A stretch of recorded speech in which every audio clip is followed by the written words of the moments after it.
Salut les gamers, bienvenue à Professeur Board Game, je m'appelle David. Aujourd'hui à Board Game Center, on va regarder ensemble le jeu Fuse de Renegade Game Studio et du concepteur Kane Klenko. C'est un jeu qui se joue de 1 à 5 joueurs et qui dure maximum 10 minutes. Le but du jeu va être de désamorcer un certain nombre de bombes selon la difficulté qu'on va avoir choisi pour la partie. Côté mécanique de jeu, on va être dans un jeu coopératif. On va tout le monde travailler ensemble. On va avoir du lancement de dés. Donc on va avoir des dés à lancer et à placer sur différentes cartes pour justement désamorcer les différentes bombes. Et ce qui va faire le gros fun de jeu-là, c'est la mécanique de temps réel. Alors on a 10 minutes maximum pour compléter la partie, pour désamorcer toutes les bombes. Sinon on perd la partie tout le monde ensemble. Alors vraiment cool comme un petit jeu là, temps réel. Ça met un petit peu de stress, puis ça met aussi du défi là, dans les parties qu'on va jouer. Alors, Fuse, je vous montre comment ça joue, puis ensuite je vous dis ce que j'en pense. Pour la mise en place, on va d'abord prendre tous les dés. On a 5 dés de chaque 5 couleurs différentes qu'on va aller placer dans le sac qu'on va pouvoir utiliser pour la partie, parce qu'on va devoir piocher les dés là, aléatoirement dans le sac. On peut le mettre de côté pour l'instant. Ensuite, on a les cartes. On a les cartes de bombes qui sont identifiées ici avec un niveau là, de 1 à 4. Pour les bombes de base, on a des bombes qui sont plus haut niveau qu'on peut mettre quand on est habitué et qu'on veut augmenter la difficulté du jeu. Et on va avoir ce qui va être sur les bombes, comment on va les désamorcer avec les dés. On va revenir tout à l'heure pour expliquer ça en détail. Et on a les cartes Fuse qui représentent soit des chiffres ou des couleurs qui se retrouvent sur les dés qu'on va pouvoir placer de côté pour l'instant. On va prendre les cartes bombes et on va en distribuer 2 à chacun des joueurs. Donc on va faire un exemple d'une partie à 3 joueurs. On s'assure de donner une carte niveau 1 ou 2 à chacun des joueurs et une carte niveau 3 ou 4 à chacun des joueurs. Pour pas que les joueurs aient des 2 bombes très difficiles en partant et que ce soit pas très balancé comme ça. Donc ici j'ai un niveau 2, un niveau 3, un niveau 2, un niveau 3, un niveau 3 et un niveau 1 pour chacun des joueurs. Par la suite, on va aller dans le livret d'instructions pour trouver ce tableau-là qui nous indique le nombre de bombes qu'on va devoir désamorcer dans la partie, dépendamment du nombre de joueurs et de la difficulté qu'on veut mettre pour la partie. Alors au début, on peut commencer avec les niveaux training pour se pratiquer et après ça, on peut aller avec des parties standards et plus on va devenir bon, on peut y aller avec les niveaux expert, élite ou insane pour les fous. C'est très difficile à ce niveau-là. Alors, on va dire qu'on va faire une partie au mode training pour 3 joueurs. Alors, je vais avoir 18 bombes à désamorcer. Alors, une fois que les joueurs ont leurs 2 bombes, on va compter 18 bombes du paquet qu'on va aller placer au centre de la table. De notre paquet de 18 bombes au centre, on va en placer 5 faces visibles pour tous les joueurs. C'est les bombes qu'on va devoir désamorcer. Donc, quand on va avoir fini de désamorcer celles qui sont devant nous, on va les défausser tout simplement et aller en choisir une dans les 5 qui est au centre de la table. Pour gagner la partie, il faut qu'il ne reste aucune bombe au centre de la table. On peut encore avoir des bombes devant nous, mais il faut que tout le paquet au milieu, on ait passé au travers et qu'il n'y ait plus aucune bombe au centre pour remporter la partie avant que le chronomètre de 10 minutes ne s'écoule et que notre vaisseau explose. Parce que dans Fuse, on conduit un vaisseau qui a été abordé par des extraterrestres qui sont venus planter des bombes à l'intérieur de notre vaisseau puis qui sont partis puis qui nous ont laissé se débrouiller avec ça. Alors, on essaie de faire ça en 10 minutes. Par la suite, avec le restant du paquet, on va aller chercher nos cartes Fuse et on va aller les mélanger et on va aller en placer 6 dans notre paquet de cartes bombes qu'on va tout simplement mélanger à l'intérieur de ce paquet-là. Et on va mélanger tout ça ensemble qui va faire la pile pioche pour la partie. On est maintenant prêt à commencer la partie. On va alors partir le chronomètre de 10 minutes qu'on a pour faire la partie. On a même une application officielle là, avec une belle petite musique d'ambiance et notre ordinateur de bord qui va nous parler à certains moments pendant les 10 minutes. Le premier joueur va ensuite prendre le sac de dés et va aller devoir piocher un nombre de dés qui est égal au nombre de joueurs. Alors ici, on a une partie à 3 joueurs. Il doit donc piocher 3 dés dans le sac. Si jamais il pioche plus que 3 dés, à ce moment-là, le joueur doit les remettre dans le sac et recommencer cette étape-ci. Donc ça met une petite pression sur les joueurs, un petit stress de plus pendant ce jeu-là qui est chronométré. Donc on doit ressortir un nombre égal au nombre de joueurs. Donc si jamais on en sort 2, on peut aller chercher le troisième à ce moment-là. C'est juste qu'on va avoir perdu un petit peu de temps. Et lorsqu'on a nos 3 dés, on les lance sur la table. Ensuite, chacun des joueurs va prendre un des 3 dés et va aller le placer sur une de ses cartes bombe. Évidemment, on ne peut pas placer les dés n'importe où. On va voir par la suite c'est quoi les restrictions pour placer les dés sur les cartes de bombe. Une fois que c'est terminé, il va passer le sac au prochain joueur qui va commencer son tour de jeu en piochant les 3 dés. Et on va continuer. J'en ai 4. Wow, faut qu'il recommence. Donc on voit que ça a l'air niaiseux de piocher les dés et il va les lancer et on va recommencer. Chacun va prendre un dé et on va placer les dés sur les différentes bombes. On va aller voir comment désamorcer les bombes. Pour désamorcer les bombes, on doit les remplir avec les différents dés. Lorsqu'on a un dé sur chacun des emplacements, on a désamorcé la bombe, on va enlever les dés, les replacer dans le sac et défausser la bombe et en choisir une autre dans celles qui sont disponibles au centre de la table. Alors, comment placer les dés? On doit suivre les restrictions qui sont sur les bombes. Donc ici, on peut avoir une restriction qui a rapport avec la couleur. Donc si on a juste un carré rouge, on pourrait placer n'importe quel dé rouge. La valeur n'est pas importante. Ici, si on a une valeur mais qu'il n'y a pas de couleur, c'est le contraire. On pourrait placer n'importe quel dé qui montre un 2, peu importe sa couleur. Donc ici, un dé noir, peu importe la couleur. Et un 6, peu importe la couleur, ce qui désamorcerait cette bombe. On peut avoir des codes où on peut avoir un dé bleu ou un dé vert, n'importe quel chiffre parce qu'on n'a pas de restriction avec les nombres qui sont inscrits dessus. Alors je pourrais mettre ce dé vert là, l'autre jaune ou rouge et l'autre bleu ou rouge pour désamorcer cette bombe-ci. Ici, on a seulement des chiffres, alors on n'a aucune restriction de couleur. On a simplement à placer des chiffres, peu importe la couleur qui est inscrite, sur le dé indiqué. Alors, on aurait désamorcé cette bombe-ci. Ensuite, on a des bombes qui sont des équations. Donc, on peut avoir des signes d'addition ou d'égalité ou des signes de négation sur les cartes. Comme par exemple, ici, la bombe, je vais mettre 3 dés, que leur somme doit être égale à 15. Comme on n'a aucune restriction de couleur, on peut mettre n'importe quelle couleur. Lorsqu'on place des dés sur notre carte, on n'est pas obligé de commencer de la gauche à la droite. On peut mettre n'importe quel dé en premier. Donc là, si je mets évidemment un 6 puis un 4, il va me falloir un 5 pour que le total des 3 donne 15 pour désamorcer cette bombe-ci. Ici, je dois avoir 2 dés dont la soustraction va être égale à 2. Je pourrais placer un 2 en premier et évidemment placer un 4 là, dans un tour suivant quand on va en avoir un de disponible. Donc 4 moins 2 égale 2. Ma bombe est désamorcée. Ici, j'ai des symboles de négation.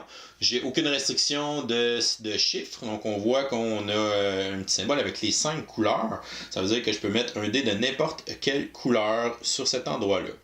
Comme un signe de négation, ça veut dire que le dé à côté doit être d'une couleur qui est différente à celui-là. Alors, je pourrais placer un dé vert par la suite.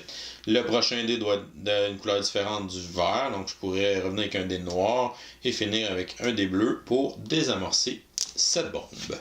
Ensuite, on a des bombes un petit peu plus compliquées à désamorcer. On a les bombes qui vont avoir une flèche dessus. Ça veut dire qu'il faut faire une pile sur le carré qui est blanc ici. Ça veut dire qu'on doit mettre dans l'ordre un dé de n'importe quelle couleur, n'importe quel chiffre, mais le chiffre suivant doit être plus grand. Donc on a des symboles plus petits, plus grands, donc il faut toujours augmenter. Alors il faut que je commence évidemment avec un chiffre qui est petit, qui est mon chiffre qui est ici en bas. Le prochain doit être plus grand, donc je pourrais mettre un 2 par-dessus, un 4 et finalement un 6 pour désamorcer ma bombe.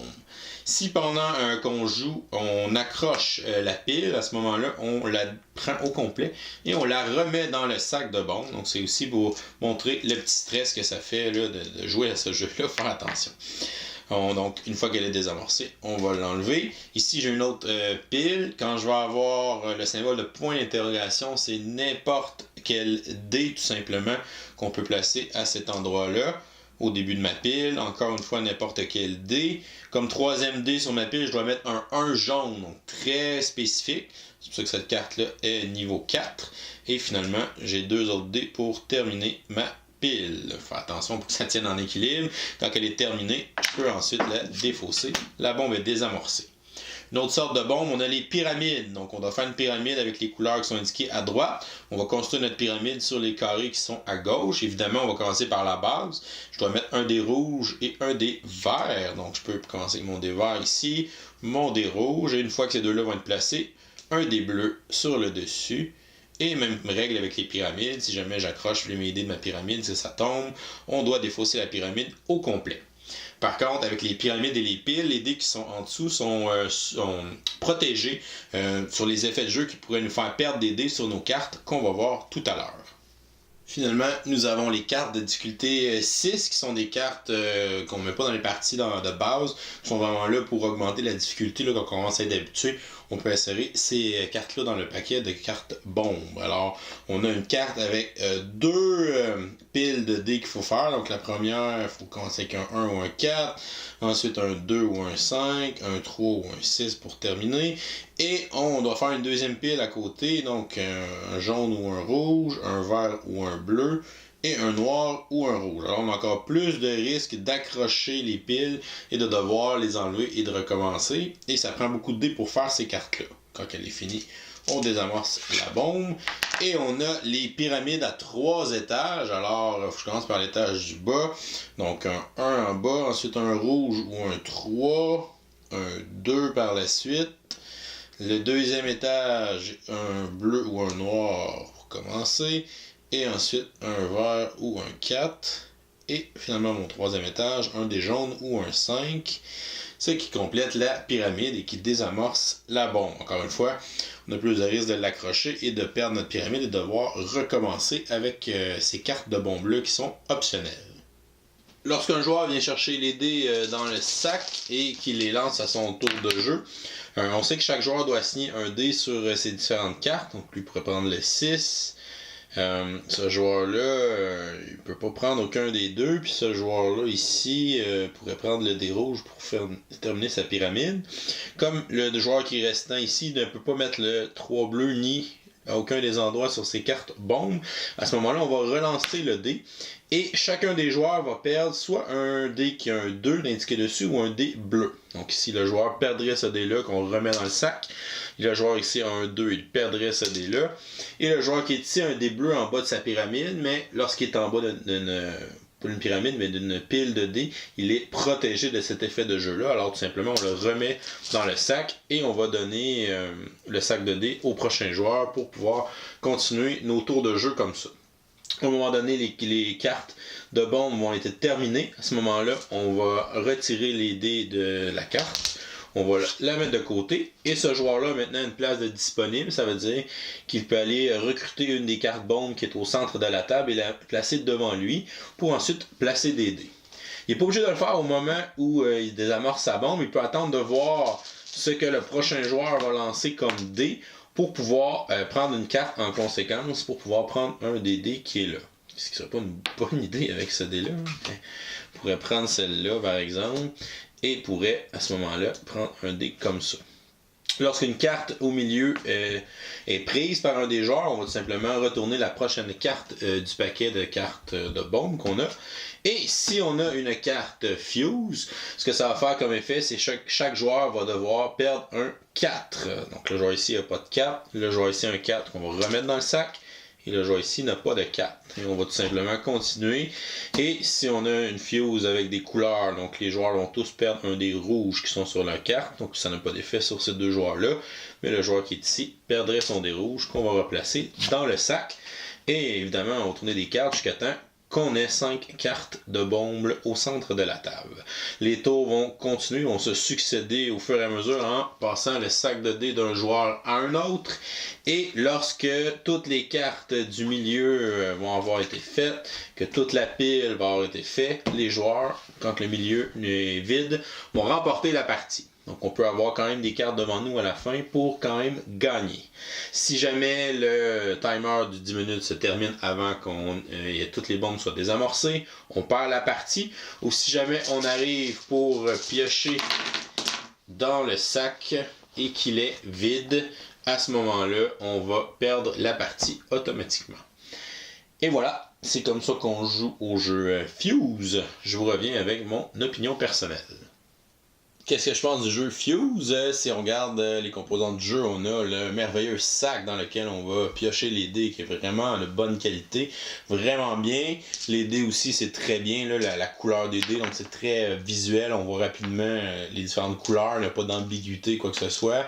Pour les cartes, donc la qualité est correcte, là, c'est pas un jeu où on manipule nécessairement beaucoup les cartes sont à plat longtemps sur la table, on fait juste mettre nos dés dessus, etc. Donc pour ce qu'on a à faire dans le jeu, là, c'est qu'il y a une qualité de ce niveau-là, c'est correct. Je pense pas que c'est un jeu qu'on a besoin de vraiment de mettre des plastiques là, pour protéger ses cartes, comme on les manipule pas beaucoup. Côté artistique, c'est pas le jeu le plus beau, le plus attrayant, mais de toute façon, on n'a pas vraiment le temps de regarder nos cartes, puis de regarder les petits dessins en arrière, puis de dire ouais, c'est bien beau, parce qu'on a vraiment 10 minutes pour faire la partie, et ça va très rapidement, donc qu'on soit pas attardé à faire des petits flaflas artistiques, c'est correct aussi, parce qu'on n'a pas le temps de l'apprécier nécessairement quand on fait une partie. Donc, non, c'est bien à ce niveau-là. Complexité du jeu, c'est quand même assez simple. Il n'y a pas tant de symboles différents que ça sur les différentes cartes. Donc, ça va être soit des plus, des égales ou des symboles de négation, des petits icônes avec les couleurs, les numéros. Donc, c'est assez simple, c'est assez visuellement très bien représenté. On comprend vite la symbolique des cartes. Et comme ça marche juste avec des symboles, même si mon jeu est en anglais, ben vous voyez qu'on n'a aucun texte sur les cartes, on n'a aucun texte avec les dés ou quoi que ce soit. Alors si on sait jouer, on n'a pas besoin de lire l'anglais pour savoir jouer, donc vous pouvez quand même l'acheter en anglais. Puis avec la vidéo que je viens de faire, ben, vous savez comment jouer, vous pouvez maintenant jouer à ce jeu-là. Pas besoin d'attendre sa sortie en français.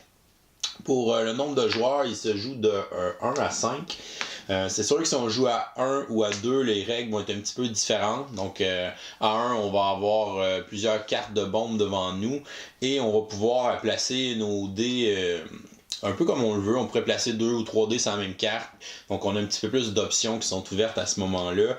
Puis on va piocher 3 dés à chaque tour dans le mode solo. Puis on va devoir les placer là, sur nos différentes cartes. On va avoir 3 cartes en même temps. Pour désamorcer les bombes. Une partie à 2 joue un petit peu comme une partie à 4. Donc chacun des joueurs va avoir, on va piocher dans le fond 4 dés. Donc chacun des joueurs va avoir le double de bombes. Donc c'est comme si on contrôlait les bombes pour l'équivalent de 2 joueurs pour le mode à 2. Personnellement, je pense que c'est plus fun à partir de 3, 4 ou 5. À 5, ça devient quand même assez tough aussi.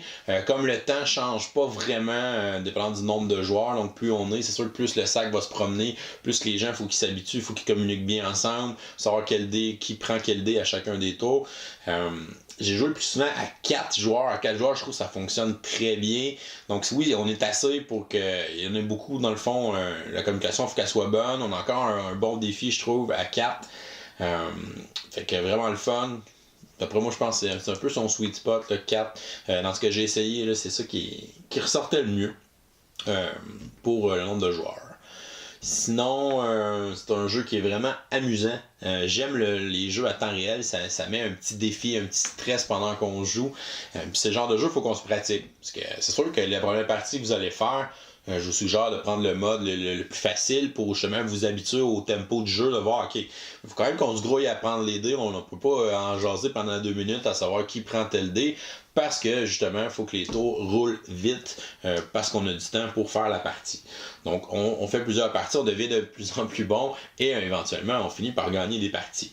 Lorsqu'on devient bon, c'est sûr qu'on peut augmenter la difficulté, donc plus de bombes à désamorcer. On peut mettre les super bombes niveau 6 avec des cartes vraiment très difficiles à désamorcer, là, avec la grosse pyramide à 3 étages ou les 2 colonnes de dés. Donc ça, c'est vraiment bien la façon dont on peut moduler la difficulté. Ça donne une belle rejouabilité à ce petit jeu-là. En plus, c'est pas très dispendieux comme jeu. Donc entre 20 et 30$ là, pour ce jeu-là. Le matériel est quand même de bonne qualité.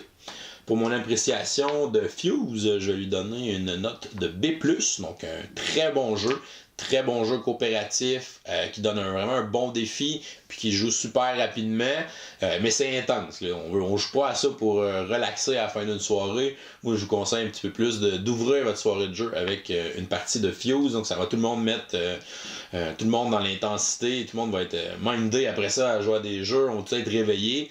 Donc c'est un jeu là, qui a quand même un petit stress puis qui est intense, mais très amusant. Donc un bon B+ pour le jeu Fuse. Et voilà, c'est tout pour aujourd'hui. N'oubliez pas d'aller vous inscrire à la chaîne, vous abonner à la chaîne avec le petit bonhomme qui est en bas. Vous pouvez aussi nous suivre sur Facebook, Twitter, Instagram, Professeur Board Game. Et voilà. Donc, c'est une autre petite vidéo de Board Game 101 avec le jeu Fuse. Donc, je vous dis à la prochaine et continuez de gamer.